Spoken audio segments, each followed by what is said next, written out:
Just so we're clear, that ad is 100% eugenics. I'm not arguing whether or not it's an intentional choice, but I'd like to argue its effects. Thing is, I think a lot of these conversations are really looking at this one moment, this one ad, and not making connections to the conditions for why something like this would pop up in the first place. My stance is more, yes, this is eugenics, so have a lot of issues we've been talking about and discoursing over, and it's important we look at the broader issue. This is just a more blatant example of it. Simply put, eugenics has been in our face for years now because eugenics as a concept is pretty normalized and widespread. Eugene has been here for a minute now, fully unpacked, got the Wi-Fi password and feet on the table. In fact, Eugene never left. Eugene's a day one here. Entire nations are founded on eugenicist beliefs. I'm not saying that as a way to alarm people, but I hope this can empower people with information.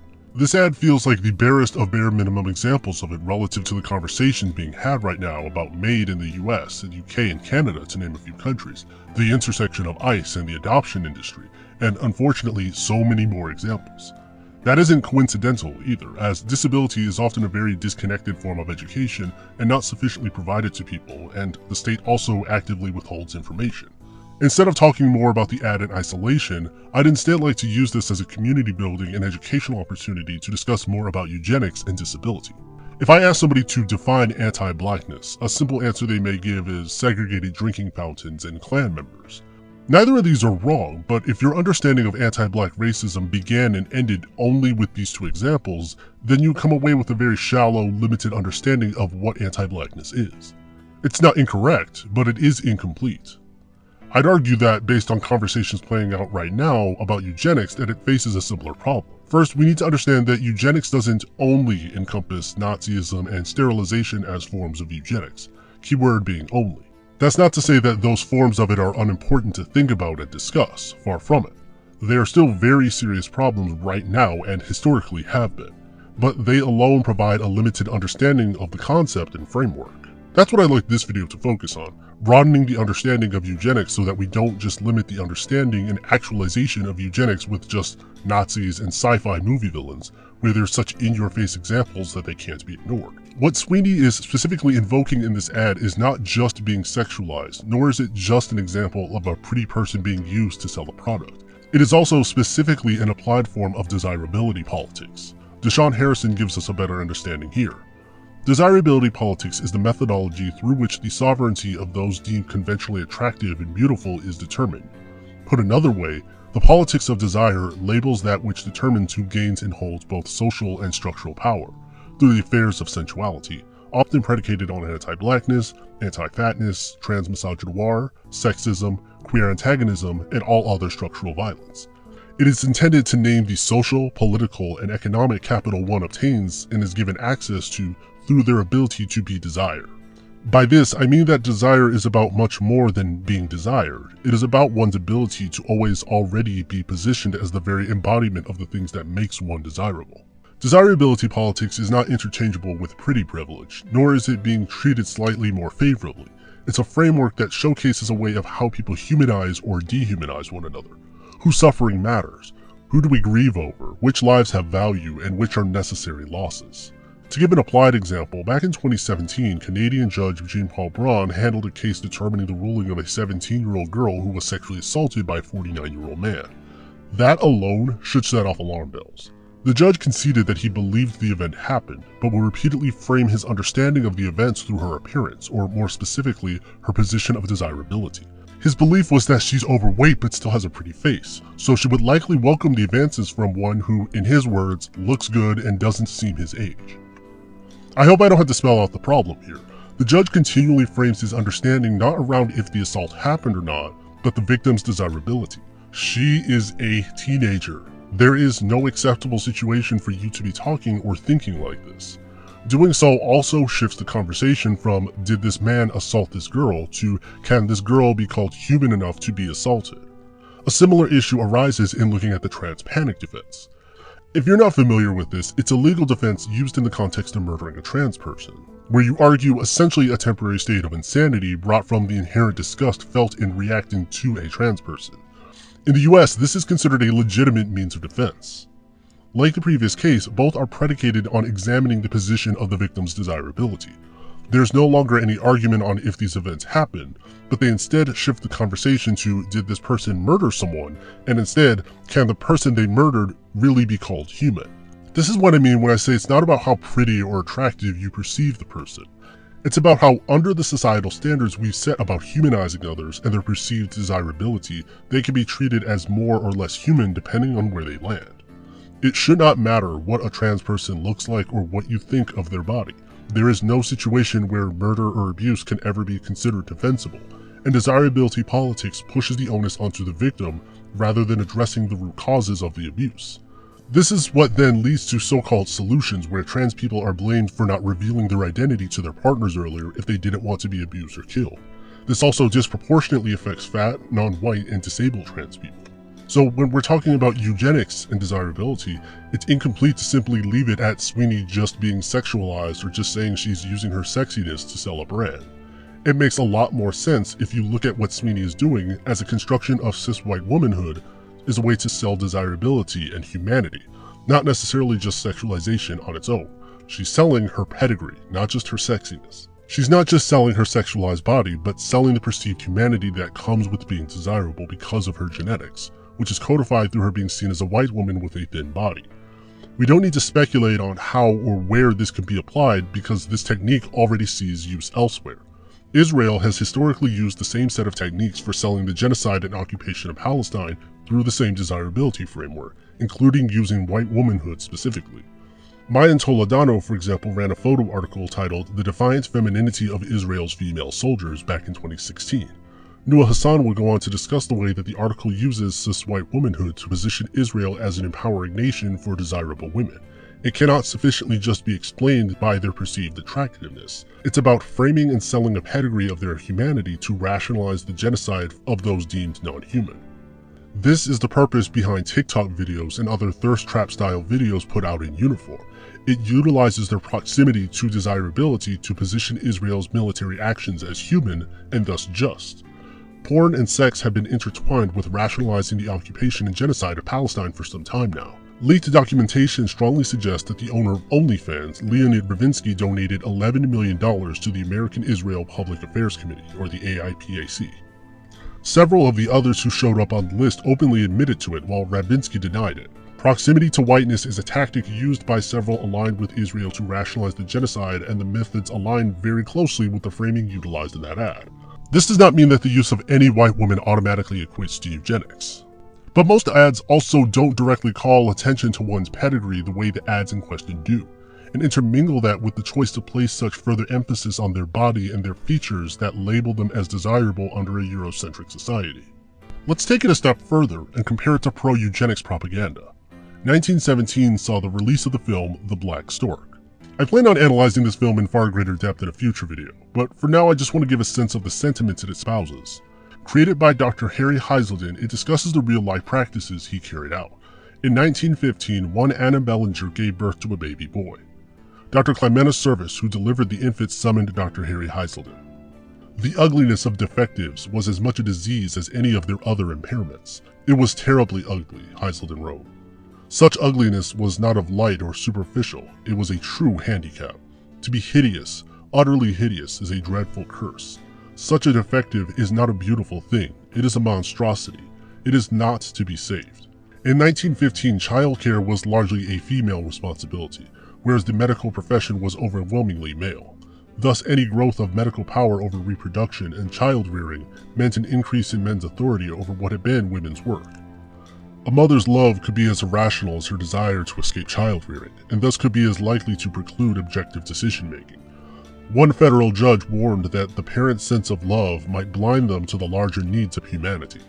Miss Bollinger reportedly wanted her baby to live, until Heiselden helped her see this desire as selfishness. According to one of his opponents, Heiselden opposed even women doctors playing a role in such decisions, because their sympathetic natures preclude them in making the sterner choices demanded by science. The entire movie discusses both the ethics of marriage and childbirth, noting that one of the people who wants to get married has his blood tainted through inheritance. There's this woman who starts crying at the realization that she is unfit because her mother had an epileptic fit when she was a little girl. It's completely inseparable from the actions done to an actual baby. It must go no further. It must be wiped out with you. Much of the movie follows the doctor's decision-making and these are the movie's words, not mine, revolutionary theory where he refuses to treat a disabled child, or as they put it, a defective child. It very explicitly warns against these couples getting married knowing they have family members with disabilities that they could pass to their potential children. And even a what-if dream sequence where a disabled child linked with criminality goes around causing havoc. Comparing disabled people to cattle, they come to realize the right choice is what the doctor said, that they have no right to get married, that they must not have children, and that it is better for disabled children to die. Furthermore, disability is also conflated with interracial marriage, which the film also discourages, calling the act of sex with another an unclean creature, rather than a person that one man's grandfather slept with in a drunken stupor. Here are some quotes from the film. "There are times when saving a life is a greater crime than taking one. I believe it is wrong to prolong an absolutely useless life. It is the will of God that this baby be born a defective, and without the meddling of surgery, it is the will of God that this child die. Shall I set myself up as wiser than the Almighty? God does not want that child to live." That is the ideology of the Black Stork. It would later go by another name, Are You Fit to Marry? If the link of desirability, eugenics, fitness, and intelligence wasn't clear enough, we can just look at actual propaganda images that evoke these similar ideas through thinness, whiteness, and fitness. It's not enough to just be perceived as hot, but that your desirability is linked to your humanity. This image is from a motion picture billboard in 1942. I also want to dispel the idea that this was just some product of the times that went uncritiqued. In fact, anti-eugenic movies mockingly rejecting the ideology of race suicide and eugenics got made both before and after this point. It's not that everyone uncritically accepted and allowed these kinds of beliefs to go unchecked because they didn't know any better, but now in the present day we do. That's nothing but an arrogant lie to oneself. That's not to say these were always successful or correct in fully identifying these root causes. But often I find these conversations frame the past as this primitive state with no form of progressive thought that erase those who did know and do better in the past, thereby giving their obstacles as well as their contemporaries a pass in the process too. 70% of the money we spend is on chronic illness, and we're not getting our money's worth. So for folks listening right now, it's your patriotic duty to be as healthy as you can, and it's our job to help you get there, make it easy to do the right things. At the same time, we've got to make wise decisions because we're stewards who have to protect the money for the population that Hubert Humphrey described. This is also why we can look at previous pandemics and look at the resulting policies that followed. Buck v. Bell in the US, for example, in 1927, after the 1918 pandemic, allowed for forced sterilization. You can't just look at the stage of sterilization without looking at the steps that led to it, which start with desirability politics, fitness, and intelligence conversations as hierarchy. It's not a coincidence how much they parallel the rhetoric used in outright eugenicist propaganda films. Additionally, we also have to recognize that this ad doesn't take place in isolation. Consider the still ongoing pandemic and how it's led to the continued mass disablement of thousands of people. It disproportionately affects marginalized people due to societal structures in place. It's important to recognize that these are not antiquated views we've grown and enlightened past. These ideas, fueled in part through desirability politics and actualized eugenics, are still very much alive today, especially in the face of the still ongoing pandemic. And who's this studly fella? I heard rumors. Your girlfriend's son, right? Daniel Luke Jr., man. Hey, Deuce, say hello down to Mr. Hank, man. What? I'm sorry. What do you want me to do? Boomhauer, what's with the mask still? Oh, man, let the kid live with dang old anxiety, man. They don't come with little kids, man. Oh, it's been hard with you and Peggy gone, Hank. I might have let myself go a little. I don't get out much anymore. Much? You haven't left that room since 2020. Bill, you've got to get out of the house. Oh, I don't know. You can order anything online now and they'll, throw it on the porch. Or at the porch, at least. Hey, Mike Judge is still espousing eugenicist views in the media he leads. I guess idiocracy's poor people outbreed smart people and will lead to the ruin of society wasn't enough. The punchline of this bit is that people who still engage in masking for the pandemic that in the King of the Hill universe happens is that people who still mask after the 2022 orders are just chronically online kids that all lost the ability to socialize because of phones and COVID. They're just way too anxious and overreacting to an imagined problem because COVID is over. Yeah, so let's talk about normalized eugenics in public health. These kinds of caricatures reduce these protections to just anxiety from chronically online people or fat slobs who do nothing but order food online. Let's talk about how many who are supposedly on the left have abandoned us and labeled us as fascists. Whether it's conversations about how do not resuscitate orders or DNRs affect patients with learning disabilities, how organ donations increase from MAID patients in Quebec, or discrimination against the elderly from ageist eugenicist practices, these issues are still very relevant today. For brevity's sake, I'm going to focus on the trajectory of the US handling of the pandemic. This is wastewater data by infectious disease modeler J.P. Weiland, as wastewater data like this consistently show that we never actually reached any of the milestones to say that COVID hit a low enough level where it wouldn't be a major problem. It's just the cold or flu was and still is the dominant narrative, if it's talked about at all. This is not true. There is more than ample research detail that indicates the long-term complications brought onto the heart, lungs, kidney, liver, brain, and immune system, among many other things. This is also just what we're currently aware of that can broadly be considered under long COVID. An estimated 1 in 10 infections result in long COVID, with increasing odds after each subsequent infection. COVID is reduced to a binary where you either come out of it fine or you die or are hospitalized from it, which erases the wide range of long-term complications that come from it. We have known that vaccination does not prevent long COVID. We know that successive infections increases the rate of contracting long COVID. We know that this also includes asymptomatic cases, meaning you don't necessarily know how many times you've had COVID unless you've consistently been testing and in that time frame have never made any mistakes or had a false negative. Furthermore, due to societal inequalities, we know that COVID disproportionately affects marginalized communities like non-white and trans people. Age and physical fitness also does not protect you either, as many of the victims of long COVID who are dismissed medically are children or are people who have had no prior medical issues. The idea that only high-risk people are in danger is also a common form of misinformation, as your age or previous fitness level will not protect you from long-term complications. The pandemic was essentially declared over, with no accurate supporting data to back this assertion up. That's also not getting into the misinformation surrounding protections, or the fact that the Biden administration urged cities to divert funds from COVID relief to instead spend on policing. In 2022, Eric Adams was resistant to mask mandates even at the height of Omicron. We now have mask bans in 2023 to 2025 that are growing all over the US that can be used as grounds to extend an arrest or to profile someone. So now in 2023 to 25, there is no reason whatsoever to trust his lies when he says that the mask bans he's been pushing for on the grounds of retail theft and criminals covering their faces later changed in reaction to Palestinian protesters to think in any way that they will make exceptions for disabled people. If they didn't care at the height of a new variant of COVID and they believe it's now supposedly over, why would they care this time? Disabled people are disproportionately targeted by police. Eric Adams argued for mask bans on the grounds that criminals would conceal their faces. All of this is to give the state and specifically the police more free power to profile and control people without consequences. The World Health Organization in 2020 makes the claim that, as of the time of me writing this in August of 2025, is still up, that COVID is not airborne. This is also not true. The US has never adequately put together any form of protections, even from 2020 to 2022.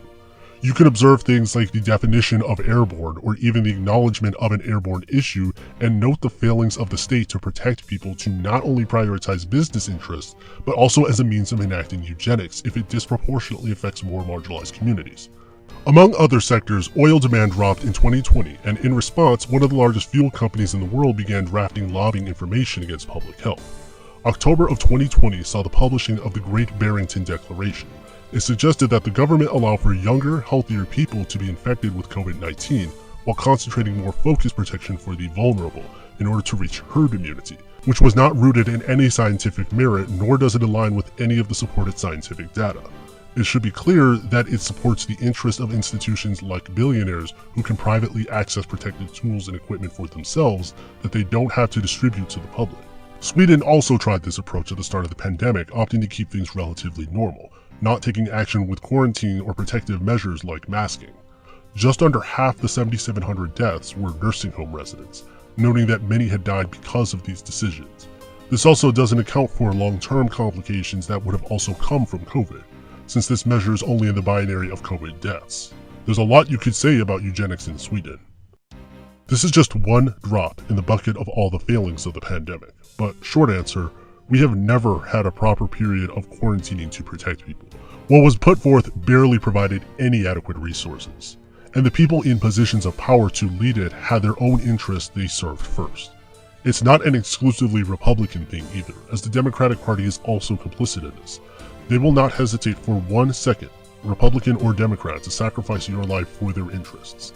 I also want to emphasize that this is not exclusively an American problem either, as you can see similar efforts in eugenicist and ableist policies in Canada, the United Kingdom, and many other countries. People with ME have been talking about this well before even the pandemic, but the comparisons between ME and long COVID have already been acknowledged. First, many people with long COVID also qualify for the diagnostic criteria for ME. ME is short for myalgic encephalomyelitis. It's a disability categorized by extreme fatigue, cognitive problems with focus and memory, sensory sensitivity, chronic pain, and lightheadedness and dizziness. For some people, things like getting out of bed, brushing your teeth, using the bathroom, and so on can be extreme challenges because you have to be extremely mindful of how much you exert yourself. As crappy as the CDC is, even they still acknowledge the direct link and overlap between long COVID and myalgic encephalomyelitis. We can look at similar situations to things like the PACE trial to understand that our society and governments as it currently stands will not humanize or care about disabled people in the slightest. Simply put, the PACE trial was a trial of medical research published in 2011 centering around ME. The valuable portion for our purposes is the conclusion about exercise and cognitive behavioral therapy as a means of treating ME. When we're saying that people with ME experience fatigue, it's not the kind of tiredness you experience from a long day of activity, but an extremely debilitating, often painful form of fatigue that can come up without warning.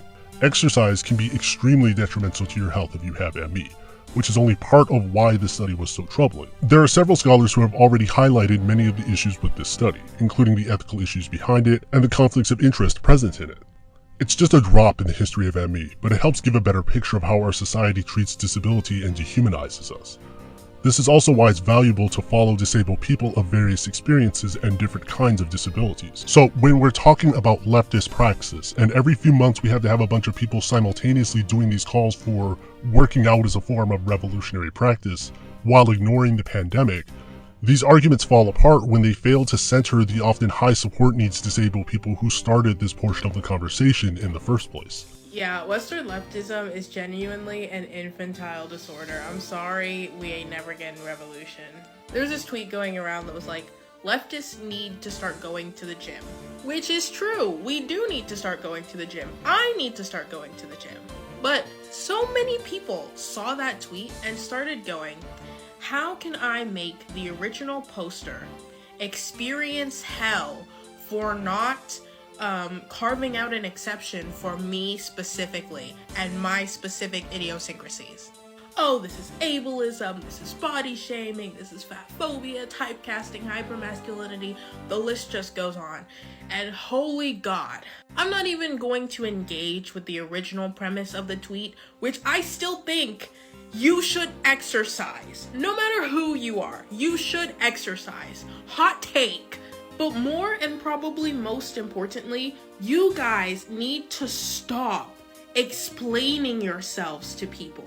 Holy shit! You see a tweet advocating for people generally to exercise written by a stranger. You do not need to seek their justification for not exercising. You do not need to excuse yourself. You do not need to explain yourself. Nobody cares about you specifically. I'm sorry.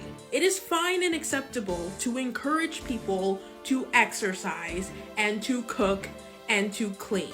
And of course, there are so many valid reasons why, people cannot do those things. But do you actually need to be told that it is fine for you to not exercise while you're recovering with COVID?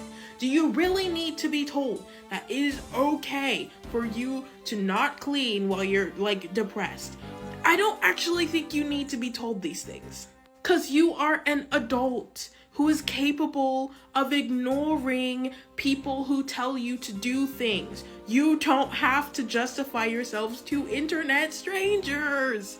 You all are just so pedantic and petty and infantile because I'm sorry, we are not going to put 1,000 disclaimers in front of every single sentence before we advocate for one of the most basic principles of human self-care.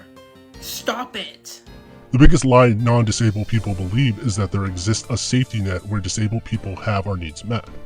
We know that excessive exercise can worsen long COVID. We know about the overlap between COVID and ME. And we know how people with ME have been treated historically.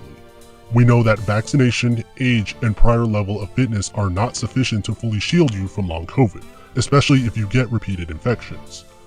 So when we talk about this leftist need to go to the gym discourse, a fascist worked out did you discourse, we're not objecting to the very concept of exercise. We're specifically engaging with how normalized eugenicist beliefs are that only certain people are predisposed to these complications, and if that's the case, how their deaths become acceptable. I also want to make this clear, people with ME should also have a right to have their disability discussed on its own merits, and to have the broader history behind it acknowledged, as it's not unheard of for people new to the disability community to come in, jump in, and talk over those who have already been having these conversations.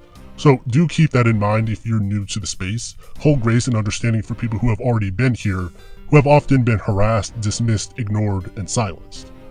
Now, pair this knowledge with the increased MAID efforts across several countries, including but not limited to the US, Canada, and the UK, to name a few. MAID, or Medical Assistance in Dying, also informally known as assisted suicide, is a practice that, under a capitalist, eugenicist, and white supremacist system, can only be coercive. They will give you all the tools to die without hesitation, but never to live. Economic need is not the only factor at play, because what research gets prioritized in medical institutions, what policies affect access to necessary resources, and the structure and makeup of our society from an accessibility standpoint all factor into one's life. Our state and many of our communities are not interested in protecting or serving our elders, our most vulnerable, and being leftist does not absolve us of being propagandized by these same elements. The conversations about strong immune systems, conversations that seem to weirdly focus a lot around establishing hierarchies of intelligence, tie back to the same issue as well. Think to conversations about declining attention spans, media literacy, etc., and pay attention to the specific ways they're discussed with this in mind, and why they have been cropping up in the last 5 years in particular. That's not to say they can never be discussed, but at the same time, acknowledge how many people with little to no engagement with disability will jump into these conversations, and how that shapes how they unfold. Likewise, think about this in the context of conversations that involve anti-fatness, and the fixation on fitness. In leftist spaces, every few months we're hit with the same conversations about leftists defending the concept of exercise as a form of radical politic, very openly declaring that those who do not, or in many cases cannot, exercise deserve the right-wing violence that they are deemed too weak and worthless to defend against. This tweet from Anarch YouTube reads, "Imagine your humiliating death if you got outrun by a fascist because he took care of his body and you didn't. Just saying, take that one to the bank." Y'all, if you can't get physically fit, that's fine. This post wasn't to address you, but please stop derailing conversations encouraging physical fitness. Our enemies dwell in gyms, military facilities, and martial arts gyms. We need people to take their physical health seriously. Framing this issue of protecting people from a mass disabling event as just derailing conversations, without engaging with the central issue of mass disablement by the state, is not leftist praxis. Insisting that people who bring this up are just feds or psyops is not leftist praxis. Driving a wedge between the working class with disabled people as if we do not overlap both and as if exploitative labor itself is not disabling is not leftist praxis. We can talk about exercise and self-defense, but if you continually refuse to engage with what you're doing to protect your community in the process of doing so, you cannot treat disabled people like parentheticals. That even though you'll find the vulnerable will fall by the wayside, they'll get infected, they'll get hospitalized, and some will die, it's not going to be the tsunami of cases that we've seen. I'd also like to take a moment to shout out Decolonizing Fitness and their work addressing these issues and addressing many of the problems within fitness culture in general. They have a Patreon and everything for free. That said, still support them financially if you can. Link will be in the description. These conversations don't engage with the fact that it's specifically chronically disabled and high support needs disabled people pointing out the still ongoing pandemic that many have chosen to ignore, which in turn leads to the mass disablement of the oppressed and should be on every leftist mind in how to address to protect and support our communities. In other words, we're not objecting to the concept of fitness and exercise. We're taking issue with the lack of protective measures like advocating for providing masks and testing equipment for communities, advocating for paid time off, getting equipment and infrastructure for clean air. These are just starting points, and those of us in the disabled leftist community have already been having these conversations for years now. It doesn't matter if you try to go work out supposedly to fight fascists or whatever if you're not bothering to protect yourself and your community from the very observable ongoing pandemic that many have chosen to ignore. If you really care about your fitness, then the mass disabling event should be high on your priority list too.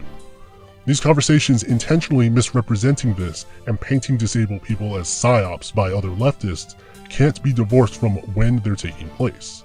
They need to be put in context of happening in the midst of an ongoing pandemic. The ad is just the most blatant form of already existing beliefs that have already been flourishing in reaction to the mass death now. Desirability politics is one method through which we can then rationalize eugenics, but it also takes the form of other types of institutional violence. Consider the role the current institution of for-profit adoption plays as an explicit tool of state violence and eugenicist erasure. By intentionally destabilizing marginalized people, then labeling them unfit to parent, this gets used for financial profit and cultural eradication of numerous marginalized people throughout history. Several labor and immigration acts are also shaped a great deal by similar eugenicist beliefs. For instance, Britain utilized a policy of forced child migration in 1619. Practices like this would keep going on for centuries. Governments estimate over 130,000 children were removed from the UK to Commonwealth countries. One of the early motives of child migration schemes was to maintain the racial unity of Britain's empire. Many young children were sent to populate the empire with good white British stock. Really sit with that. Good white British stock. In Canada, child migrants were viewed as a valuable source of cheap farm labor. In Australia, they were a way of boosting the post-war population. And in former Rhodesia, they helped preserve a white managerial elite. Their forced separation of families that is still an ongoing issue currently is not simply for profit motive, nor is it motivated by child welfare. It is also in large part a form of eugenics that seeks to continue the genocide and erasure of colonized people. In Haiti, following the earthquakes in 2010, humanitarian parole was invoked to speed up adoptions of separated children regardless of their actual status. The ones doing it didn't even screen if they were actually separated from their relatives and placed them in homes that didn't properly care for them. In South Korea, the demand for adoptions also drove pressure on the government to conduct adoption frauds and coerce parents into surrendering ownership of their children. Despite much of Korea's history of debt crisis being a direct result of American imperialism, they were nonetheless blamed as bad parents for being in debt. The adoption and child welfare industries as they exist now do not center the well-being of children, and instead serve to be coercive tools not just for profit but eugenics. These institutions are the logical conclusion of the belief that poor people should not have children. Poverty is not a choice of the victim, but it is absolutely a choice of the oppressors who engineer the circumstances that cause poverty and choose to label parents as unfit. Historically, these same policies don't just see poor, non-white, disabled, and other oppressed people as less than. They support policies like these to uphold systems of oppression that then justify our deaths and erasure. Eugenics is not always going to be in your face with direct mentions of Nazis and genetics. It's often sold in a way that sounds much more enticing and reasonable on the surface. It's not just the reference to genes. It's about the broader conversation about fitness, desirability, pedigree, and dehumanization of the other. These conversations shouldn't begin and end with an ad. The ad is just the most in-your-face example possible because it's all around us. I'm not suggesting that the Sweeney ad is unimportant to talk about or that it is not eugenics. My issue is more how kind of telling and limiting the conversation can be when, for the longest time, we've had so many arguments, including in left spaces, insisting that telling poor people they shouldn't have kids isn't eugenics. Telling disabled people they shouldn't have kids is not eugenics. Yet those sentiments are what underpin the for-profit adoption industry. As people are forcibly separated from their family when they're taken by policing institutions like ICE, who separate parents from their children and place children in foster care systems for the state's benefit. When we try to talk about COVID and exercise, we're called paranoid for wanting to act in response to a mass disabling event. We're called psyops and feds. We're called chronically online nobodies who need to get out and touch grass. But when numerous countries start to ramp up MAID efforts, literally ban face coverings, and fabricate information to justify their actions, we're supposed to believe that we're down to protect the community? Many of us, by which I mean black disabled people, have been harassed, called feds, told we deserve to die, that we should kill ourselves, that we should be institutionalized, that we're faking, and that our lives are not worth living for daring to speak up about these problems. And enough is enough. If you want to take direct action against eugenics, then the most pressing thing to do is to genuinely engage with various facets of the disabled community. Wear a properly fitting mask if one is accessible for you and you're physically able. That's a bare minimum. Everyone is not physically able to wear a mask, and there's been more than ample evidence that one-way masking is not sufficient to protect communities. And protective equipment is not affordable or accessible to everyone. Advocate for and pool resources to fight for clean air, as it's only going to be a more pressing issue with time. I think the thing that's most telling about the conversation about eugenics is how deeply disconnected so many of the people jumping in on it have been from disabled, particularly high support needs disabled people. Also, this isn't just non-disabled people, because even in disability spaces, lateral ableism, that is, ableism specifically from other disabled people, is also an issue too. A lot of COVID-cautious spaces, particularly the more white-aligned ones, still reproduce the same individualist systems that are not driven by community care, and those need to change too. Many mask designs also assume a very narrow set of facial features, so for many non-white, disabled, and fat people who don't have these facial features, the masks become more difficult to properly fit. I'm planning on making a much more in-depth video detailing the failing of several states and the pandemic to showcase why it's still an ongoing issue, but consider this a smaller sample of what's to come for now. For my end of video shout out, I'd like to bring attention to an org I've shared before. If you would, consider donating to the Hope Relief and Rehabilitation for Disability Support. They're a Sudanese organization that focuses around disability justice in response to the ongoing genocide in Sudan. If you can't donate, then at the very least I encourage you to follow them and share their link for others who can. Link is in the description. As always, thank you for watching.